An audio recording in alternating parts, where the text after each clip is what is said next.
Majed Bamia, je voudrais que vous réagissiez aussi. Est-ce qu'il n'est pas le temps d'arrêter cette guerre? Est-ce que le Hamas n'aurait pas dû accepter cette trêve quand on voit ce bilan?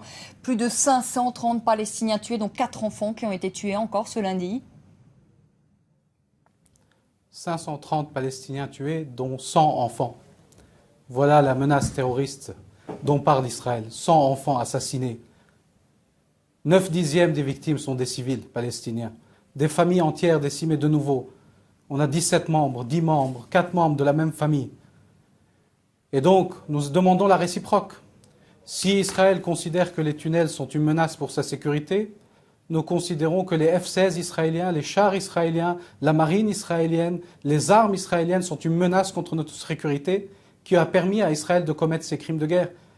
Peut-être qu'il faut un embargo sur les armes contre Israël. Peut-être qu'il faut démanteler les moyens militaires d'Israël, y compris sa bombe nucléaire, qui est une menace extrêmement présente. Votre interlocuteur israélien parle de la menace. Est-ce qu'il y a une menace plus grande que celle que nous sommes en train de vivre, avec 100 victimes hier, un massacre dans le quartier de Shajaïa? Et ils ont encore le culot et l'indécence de se montrer sur les plateaux pour parler et pour défendre l'indéfendable, l'indescriptible. C'est une honte de recevoir des criminels de guerre sur les plateaux. Aujourd'hui, les représentants du gouvernement israélien sont des criminels de guerre. Majed Bamia, je voudrais quand même que vous réagissiez à ce que dit Yaron Gambo. Moi, je voudrais savoir qu'est-ce que vous dites à vos alliés du Hamas, parce que c'est vrai que le Fatah est allié aujourd'hui avec le Hamas. Qu'est-ce que vous dites à vos alliés du Hamas? Vous dites continuer cette guerre contre Israël ou vous dites accepter un cessez-le-feu? Non mais laissez-moi comprendre. Le Hamas, qui dans cette agression israélienne et cette guerre, a fait 27 morts israéliens, dont 25 militaires israéliens. 25 sur 27 sont des militaires de la puissance occupante israélienne, seraient une organisation terroriste et des criminels. Et ceux qui ont fait 530 morts, dont 90% de civils, dont plus d'une centaine d'enfants, seraient le pays civilisé dans ce conflit? Notre gouvernement d'unité nationale s'est fait sur la base de nos engagements internationaux. Il s'est fait pour que nous puissions avancer vers la voie de la paix, mais aussi vers la voie de la libération nationale palestinienne, qui est la condition de la paix.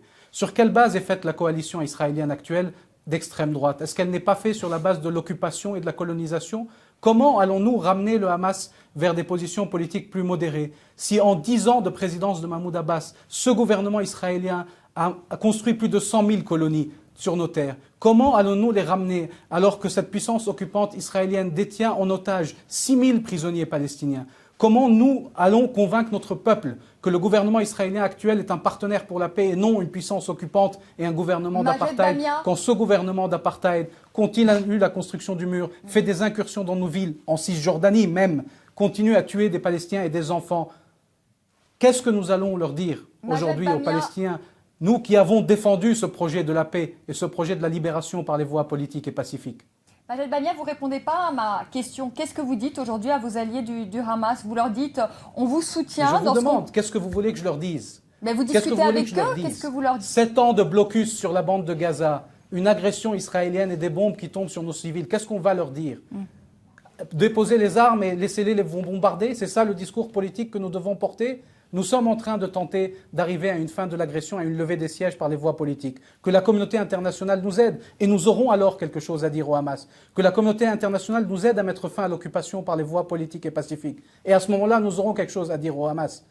Mais il faut parler à ceux qui bénéficient de l'impunité totale. Vous savez, le Hamas, il est placé sur les listes d'organisations terroristes, il a été boycotté par la communauté internationale. Votre interlocuteur est présent en France, personne ne le boycotte. Cette impunité israélienne qui se poursuit est la raison essentielle pour laquelle le processus de paix n'avance pas. Ce n'est pas le Hamas, c'est l'occupation, c'est le déni des droits depuis 60 ans des Palestiniens. Ça suffit de dire que parce qu'il y a la révolte des esclaves, que l'esclavage est acceptable. Bien sûr que parfois on peut mal se conduire, bien sûr qu'il peut y avoir des violations du droit, on peut les regarder. Mais alors qu'Israël vienne et qu'on aille ensemble signer le statut de Rome et que nous allions devant la Cour pénale internationale, on verra, elle déterminera qui a raison et qui a tort. Les tribunaux israéliens militaires ne se privent pas de juger des Palestiniens alors qu'ils sont complètement illégitimes. Dites-moi combien de colons et de soldats israéliens ont été jugés pour leurs crimes? 0. Donc on arrête avec cela. Il y a une puissance occupante qui met fin à l'occupation. Nous avons 530 morts, 100 enfants. Et le monde attend et nous regarde. Non mais c'est très facile. Israël peut bombarder la bande de Gaza tous les 2 ans comme elle le fait. Elle a fait 2500 morts palestiniens en 7 ans, dans 6 opérations militaires et agressions différentes. Et on peut attendre la prochaine. On fait encore une fin de l'agression temporaire, on attend la prochaine. 7 ans de blocus sur 2 millions de Palestiniens sous siège. 2 millions de Palestiniens ont été sous siège depuis 7 ans. Donc il faut arrêter avec ça. Je ne suis pas monsieur de Ramallah, je suis monsieur de Palestine occupée. Nous représentons aujourd'hui les morts palestiniens et le peuple palestinien qui est sous vos bombes à Gaza. Mais nous avons cette il n'y a aucune obligation. occupation de Gaza, Sur les punitions collectives, elles sont interdites en droit international. Vous savez, vous n'avez pas le droit de punir 2 millions de Palestiniens, vous n'avez pas on a le droit de nous se défendre. On a le droit qui est reconnu pour les États-Unis et plusieurs pays, y compris la France. C'est que vous n'êtes pas très bon en droit international, c'est ma formation. Je vous dis, les punitions collectives, l'article 33 des conventions de Genève sont prohibées en droit international. La colonisation est un crime de guerre selon le statut de Rome. Il n'y a aucune colonisation à Gaza. Je sais que vous n'êtes pas très bon en droit international, vous nous l'avez démontré, vous préférez le terrain militaire. Je vous dis, nous, l'Organisation de libération de la Palestine, on veut aller sur le terrain politique. On veut trouver des solutions politiques. Nous ne pensons pas qu'il y a de solutions militaires.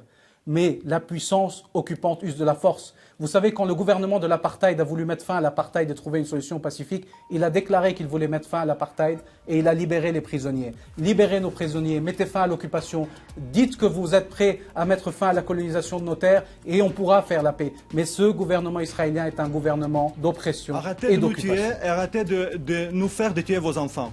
C'est ce que dit Golda Meir, c'est ce qui est vrai il y a 30 ans, c'est ce qui est vrai aujourd'hui. Les réalités parlent.